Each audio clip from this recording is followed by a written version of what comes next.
Hello, I'm Dr. Nicola Savill and I'm a senior lecturer at York St John University, and I'm going to give you an overview of my poster which condenses 3 experiments on the topic of accent-cued lexical effects in verbal short-term memory. So we know how long-term linguistic knowledge impacts short-term memory, such as whether the words presented are real, their frequency, whether they're associated and so on, and this available knowledge influences the likelihood of their recall. The following set of studies explored another potential influence of long-term linguistic knowledge on short-term memory, not related to the identity of the words themselves, but related to the speaker context and likely application of knowledge about variation in pronunciation of certain words. So this set of studies was inspired by a paper by Kai et al. And their speaker model account of spoken word recognition, which puts forward that the accent of a speaker can influence a word's interpreted meaning in lexical access.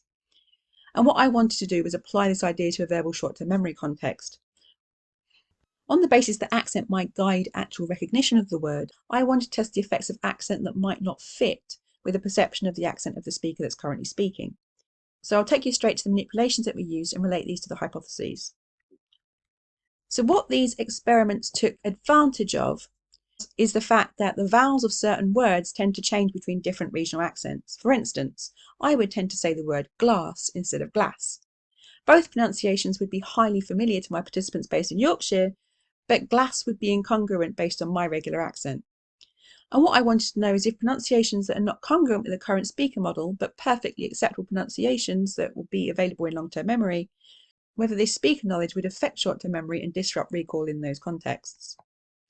So the critical condition that we tested in immediate serial recall is what I'm calling the accent, or rather accent changed condition, in which 2 words within the list contained vowels affected by this north-south regional split, and swapped the pronunciations between a Northern English speaker, specifically from Huddersfield, and a Southern English speaker from London. So for the accent condition, in a Southern speaker block, it would sound something like thorn, gum, wave, brass, food, yesh. And it was expected that if people apply speaker-related information and this impacts word recognition, that list recall in these conditions would be relatively poorer than what I'm calling the word condition, which was lexically matched to the accent condition, but all of the words were pronounced in the speaker's regular pronunciation. A third non-word condition was there to match the number of non-regularly pronounced words as in the accent condition. Across all 3 experiments, we expected an effective list condition, and assuming our participants were similarly familiar with the 2 speaker accents that we used, we didn't expect any congruency effect to change as a function of which specific accent was the main context.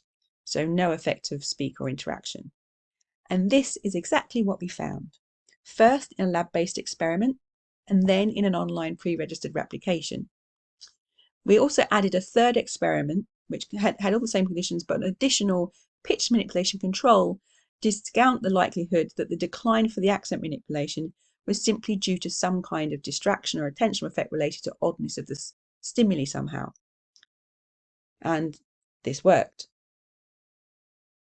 So ultimately, these results highlight that available contextual and lexical information about the speaker is brought to bear on short-term memory and compatible with views that see verbal short-term memory as generally reflecting broader language function.